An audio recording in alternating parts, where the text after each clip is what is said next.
Particularmente Julián Guarino con nosotros nuevamente. Gracias, Juli.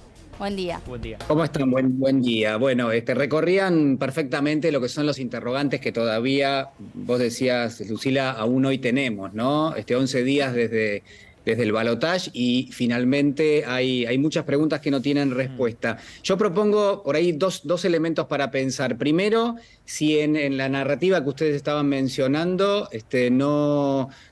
digamos, no hay elementos que nos permitan establecer qué tipo de programa económico o qué tipo de plan económico va a llevar adelante Javier Milei. Y agrego algo con respecto a esto. ¿Cuáles han sido las definiciones que ha tomado en los últimos días? Y lo que uno puede ver ahí son contradicciones y cambios prácticamente muy repentinos, muy disruptivos para lo que era su línea de pensamiento, algo que nos lleva a pensar que en rigor pareciera que no hay algo que esté preestablecido, que esté estudiado, que esté analizado, y agrego a esto, ¿no? La concepción y la teoría económica no es solamente la de administrar las cuentas públicas. Sí. De hecho, economía se encarga mayormente de conducir el ciclo económico, es decir, para eso se inventó la teoría económica, para tratar de generar actividad económica, generar empleo, generar riqueza y al mismo tiempo, obviamente, mantener un equilibrio con respecto a las cuestiones centrales de la economía. Pero claramente lo que nos está faltando, si hubiese un plan económico por parte de Javier Milei, es toda la parte más importante desde el punto de vista de la teoría económica, que es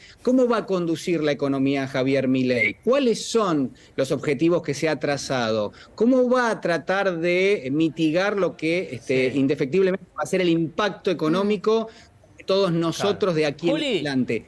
Te hago un punto ahí, señales, indicios. En la designación esta mañana, lo confirmó en una entrevista radial Javier Milei a Luis Toto Caputo como ministro de Economía. Caputo en la historia política económica quedó bien marcado que los ricos y amigos se hicieron recontra ricos en sus funciones y los pobres se hicieron muy pero muy pobres. Eso es una señal también. No, por supuesto. Yo diría esto, a ver qué les parece. Yo creo que Milei compró el paquete Caputo a partir de una solución supuestamente financiera para lo que Milei piensa que es el problema uno de la economía, como son las letras del Banco Central, las LELIQ. Sí. Y en rigor eso es una concepción que puede ser totalmente errónea, y de hecho para mí lo es. Entonces, ¿quién va a conducir la política económica en la Argentina? Alguien que está acercando una solución con un consorcio de bancos extranjeros vinculado a un problema financiero particular y puntual. Entonces digo, ¿puede un presidente electo tomar como figura central de su gabinete a un ministro que no va a ser un ministro de Economía, sino que va a ser un ministro de Finanzas finalmente? Y en ese sentido el recorte es mucho más específico, porque lo dijo él mismo hace algunas horas. Dice, bueno, sí, Caputo es mi ministro de Economía, tuvo una muy buena reunión con los bancos. Es decir, fíjense de dónde iba la idea de un Caputo ministro de Economía, que es ni más ni menos que de un acuerdo. Claro, que no, es un acuerdo que no sabemos cómo se cerró, qué contiene y qué impacto va a tener. Y conociendo, y lo sumo a los chicos en la mesa, Tuni particularmente, conociendo lo que ya hizo cuando estaba en funciones Luis Toto Caputo y ahora en una reunión que tuvo cara a cara con el Fondo Monetario Internacional, ¿qué va particularmente a plantear por un lado el ajuste y a plantear, a buscar más deuda también en algún punto? ¿Cuál es el plan en ese sentido? Y como dice Julián, esto es como si estuviéramos en una fábrica y le dan el mando a uno que va al banco a pedir más plata prestada. Claro, es más. Y los laburantes preguntamos, pero escuchame una cosa, ¿y cómo vamos a vender? Claro. ¿A quién le vamos a comprar? ¿Cómo vamos a fabricar? ¿Cómo vamos a producir? ¿Cuánto va a salir? Y en términos concretos es cuánto va a salir el colectivo. ¿Cuánto va a salir la prepaga, como decía antes? ¿Cuánto va a salir el colegio de los chicos? Y si me permiten medio segundo, para mí no es que se votó un plan de ajuste. Lo que se votó es el ajuste al otro, no a mí. Claro. Entonces, cuando esto empiece a impactar en uno mismo... Es otra historia, Marcos. Para mí es otra historia. Yo creo que está muy bien lo que dice Tuni, está en el clavo, porque es verdad que esta prédica del ajuste, de la motosierra, era una prédica de va a recortar la política. Bueno, lo hemos dicho en más de una oportunidad y de cualquier modo la gente no es onza, ¿eh? El 140% de inflación incide y mucho. También hubo ahí una señal al actual oficialismo, pero no hay tal ajuste a la política, no hay un ajuste a la política que implique un 5% del PBI ni nada por el estilo. Y la obra pública no es un ajuste, el parate a la obra pública no es un ajuste a la política, es un ajuste a cada uno de nosotros, ¿no? Por el carácter multiplicador que tiene. Steffi hacía la cuenta, ¿no? Sumando, por ejemplo, lo que implica la obra pública, lo que implican los subsidios en las tarifas o incluso también en el transporte público, no llegamos al nivel de ajuste que se está planteando. Exacto, ¿no? Y también cómo va a subir la inflación, porque vas a tener un fogonazo inflacionario muy alto. Ya desde ahora están calculando algunas consultoras que enero puede llegar a irse al 20% de inflación, sin siquiera todavía 20%. En enero.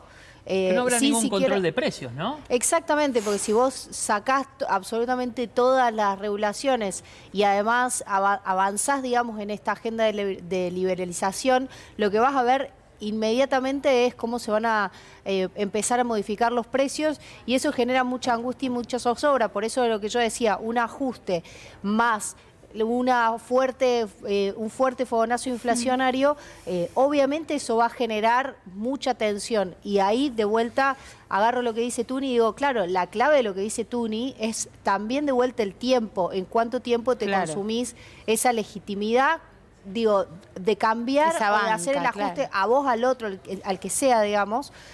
Coincido que está percibido como que las personas que laburan dicen, pero yo no recibo nada del Estado. Bueno, se va a empezar a ver cómo sí hay un montón de cosas que se reciben del Estado, ¿no? Fíjate, yo creo que ahí el tiempo va a ser clave. Él tendría la oportunidad de decir ahora, se terminaron todos los autos del Estado. Se terminaron todos los choferes. No inciden nada. No, ya sé, pero el gesto. Simbólicamente, sí. Y sin embargo se va en un avión privado de Estados Unidos. Sí.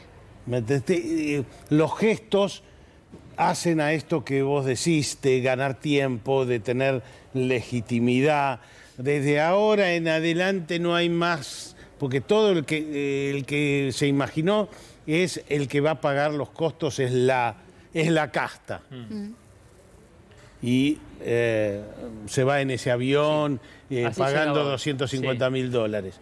La verdad, ni siquiera los gestos todavía... Para mí eso le importa a algunos, pero a la gran mayoría, mi sensación es que esa decisión de irse a un avión privado no está incidiendo... Salvo que el boleto me pasa a mí. Sí, exacto. Ahí es donde va a importar. Ahí sí, porque hay dos datos que para la política argentina, dos variables que para la política argentina tienen que entender que es política, no es solo economía, que es la inflación y el dólar. Si se te va mucho la inflación, si se te va mucho el dólar, tiene consecuencias políticas. No estoy diciendo ninguna genialidad, es simplemente ver lo que estuvo pasando en el último tiempo. Ahora, también hay un dato y es que lo que quieren hacer lo más rápido posible y lo más profundo posible.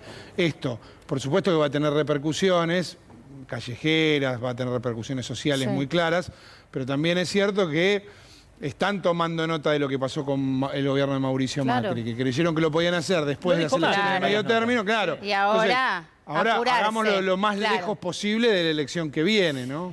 Juli, para sumar más datos de lo que fue este viaje, ¿no? En el que acaban de confirmar a Luis Toto Caputo una vez que volvió a la Argentina, pero en estas reuniones que tuvieron acercamientos con Biden, acercamientos del equipo de Milei con el Fondo Monetario Internacional, ¿qué se sabe de lo que se logró o por lo menos ¿no?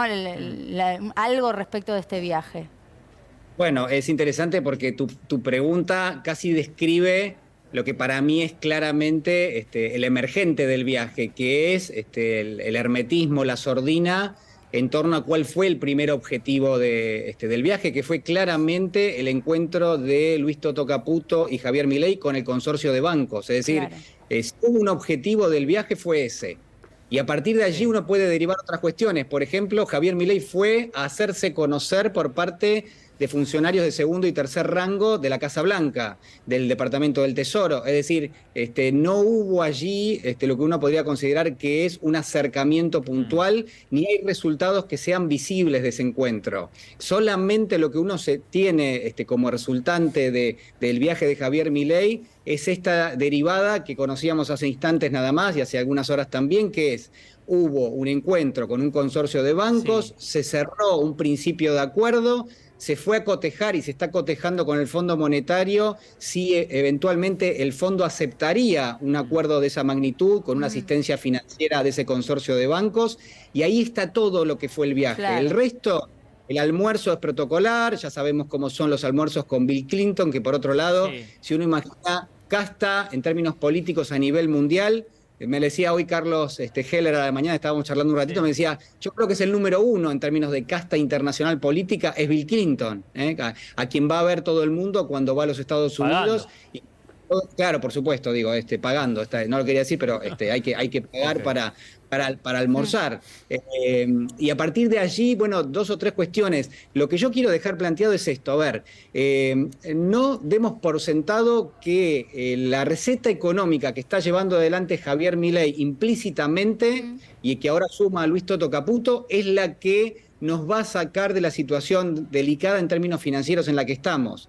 Y por otro lado, yo siempre digo, no hay una crisis macroeconómica en la Argentina, solamente es una crisis de corto plazo en materia financiera. Tercer punto relacionado con esto, que no lo quiero hacer largo. Atención con la negociación con el Fondo Monetario. Nadie está mencionando que primero, la Argentina tiene siempre la posibilidad de sentarse frente al Fondo Monetario y exigirle otras condiciones a las que se habían sentado en su momento. Nadie está diciendo que en este punto a la Argentina ya le conviene sentarse a discutir otro acuerdo con el Fondo Monetario o eventualmente otras metas mucho más permisivas que las que oportunamente el gobierno había logrado consensuar. Entonces, estamos dando por sentado que vamos a sobrecumplir metas hacia adelante, y eso implica un sacrificio enorme para todos los argentinos. Bien, Juli, brillante. Seguramente nos encontramos mañana. Pero hablando de estas internas, de la transición,